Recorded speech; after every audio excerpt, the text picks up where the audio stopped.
आप सभी लोगों को राम राम। आज असल में बगल में अगल बगल पड़ोसी में क्या लकड़ी का कुछ काम चल रहा है, तो सब तरीके की आवाजें सुबह से आ रही हैं। तो हो सकता है वीडियो में भी थोड़ी बहुत आए, कोशिश करूंगा वैसे कम से कम नॉइज आए, लेकिन फिर भी एडजस्ट कर लेना। आगे बढ़ते हैं तो भाई क्रेटा इलेक्ट्रिक व्हीकल और क्रेटा एन लाइन मतलब कि पेट्रोल टर्बोचार्ज्ड इंजन के साथ में जल्दी ही लॉन्च होगी मार्च 2025 के पहले। ये दोनों आपको देखने को मिल जाएंगे।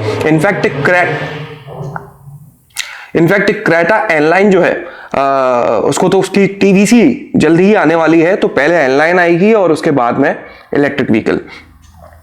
जो क्रेटा का 7 सीटर वर्जन है अल्काजार, उसका फेसलिफ्ट इसी साल के मिड में आप लोगों को देखने को मिल जाएगा। तो इनकेस अगर आप अल्काजार खरीदना चाह रहे थे तो थोड़ा और रुक जाओ, उसका फेसलिफ्ट आएगा, उसमें कुछ चेंजेस आपको देखने को मिलेंगे, वो ले लेना। एंड्रॉइड ऑटो में जल्दी ही आपको गूगल वाले एआई देने वाले, आर्टिफिशियल इंटेलिजेंस देने वाले हैं, जो काफी एडवांस्ड होगी। और ये सारी चीजें इसलिए की जा रही हैं ताकि गाड़ी चलाते समय ड्राइवर का ध्यान ज्यादा से ज्यादा समय रोड पर रहे, ना कि इंफोटेनमेंट सिस्टम को हैंडल करने में।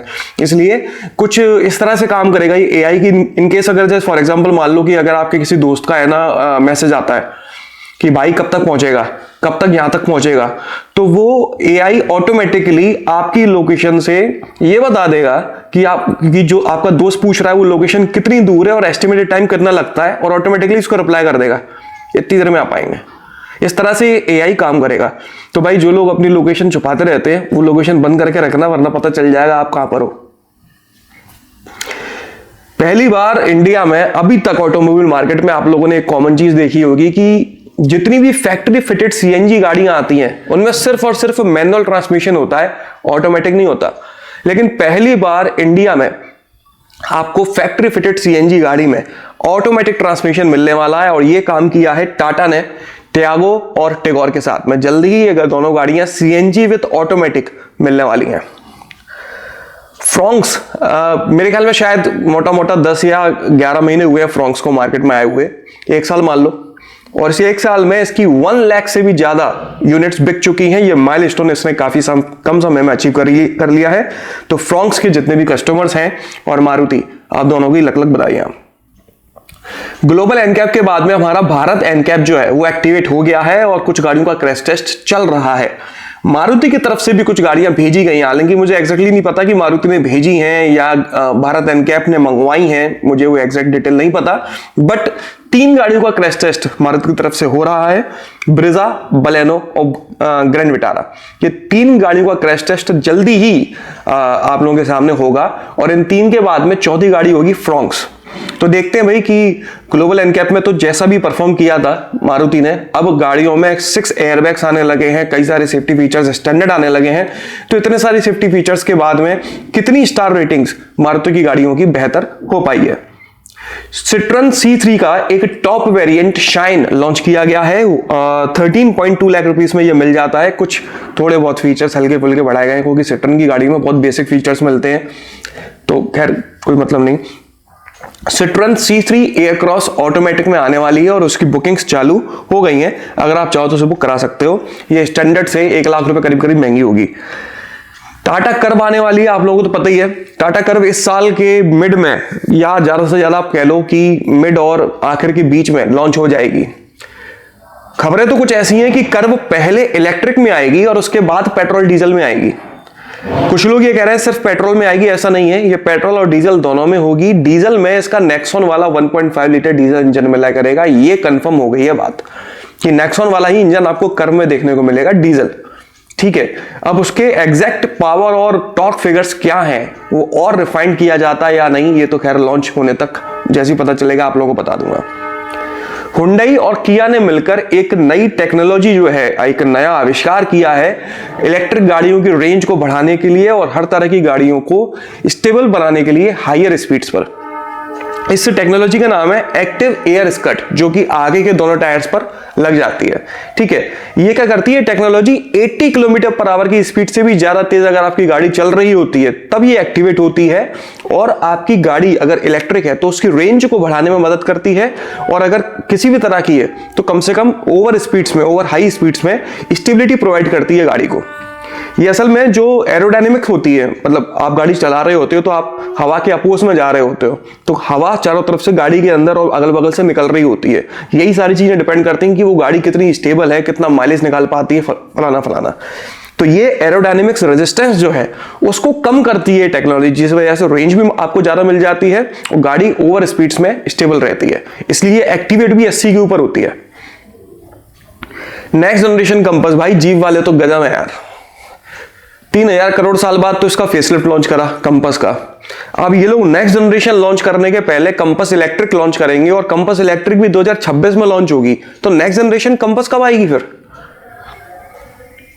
मतलब कंपास का जो बिल्कुल नींबू की तरह निचोड़ के पूरा रस निकाल लेंगे ना, उसके बाद जाके ये लोग लॉन्च करेंगे।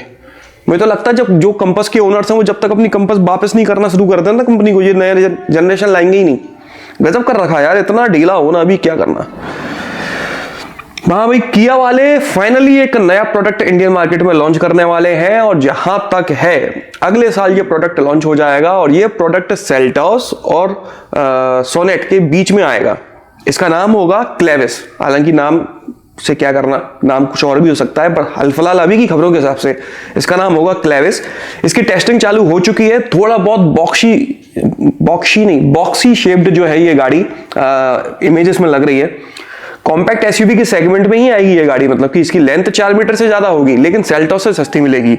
फीचर्स का झोल होगा और क्या है। अगले साल आ जाएगी, देखते हैं कैसा परफॉर्म करती है। Porsche McKeon electric vehicle turbo launch कर दी गई है 1.65 करोड़ रुपीस में। बुकिंग्स चालू हैं, अगर आप बुक करा देते हो तो इस साल के आखिर तक आपको डिलीवरी मिल जाएगी। 95 किलोवाट आवर की इसमें बैटरी मिलती है, जो लगभग 639 bhp की पावर और 1130 Nm तक का टॉर्क जनरेट कर सकती है। 591 लगभग 600 किलोमीटर की रेंज इसमें क्लेम की जा रही है। 2025 में अल्ट्रोस का इलेक्ट्रिक वर्जन लॉन्च होने वाला है, ये टाटा ने कंफर्म किया है। इसकी बैटरी और रेंज जहां तक है 99% पंच इलेक्ट्रिक से रिजेंबल करेगी, या फिर कह लो कि पंच इलेक्ट्रिक वाली ही बैटरी होगी, उतनी ही रेंज होगी। मारुति अपनी पहली इलेक्ट्रिक गाड़ी लॉन्च करने वाली, इसका कोड नेम है EVX। आप लोगों को पता ही है, उसको टेस्ट करते हुए वापस से देखा हुआ है, तो कुछ बेहतर इमेजेस आप अपनी स्क्रीन पर उस गाड़ी की देख पा रहे होंगे। इस साल के आखिर में इस गाड़ी का डेब्यू होगा और अगले साल इसे लॉन्च कर दिया जाएगा। टू व्हीलर मार्केट की बात करते हैं तो भाई वेस्पा 946 ड्रैगन एडिशन स्कूटर को अनवील कर दिया गया है। इसकी सिर्फ 1888 यूनिट्स बनाई जाएंगी। 125 सीसी का ये स्कूटर है, जो लगभग 11.7 bhp की पावर जनरेट करता है और 10.3 Nm का टॉर्क। हीरो एक्सट्रीम 125R को भी लॉन्च कर दिया गया है। 95,000 रुपीज से शुरू होकर 99,500 तक का मिलता है और ये 20 फरवरी से शोरूम्स में अवेलेबल होगा। 66 kmpl का इसमें माइलेज क्लेम किया गया है और 11.5 bhp की पावर ये मोटरसाइकिल जनरेट करती है। हीरो मैवरिक 440 को रिवील कर दिया गया है। इसकी बुकिंग्स फरवरी से चालू हो जाएंगी। रिवोल्ट RV 400 BRZ लॉन्च कर दी गई है। 1.38 लाख रुपीस में ये मिल जाती है। 3.2 किलोवाट आवर की इसमें बैटरी दी गई है, जो लगभग 150 किलोमीटर की रेंज क्लेम करती है। रॉयल एनफील्ड ने एक अपनी बुलेट का एक नया वेरिएंट लॉन्च करा है, silver variant, military silver variant, जिसे 1.79 लाख रुपीस में लॉन्च किया गया है। इसमें जो सिल्वर लाइन है ना, वो हाथ से बनाई गई है।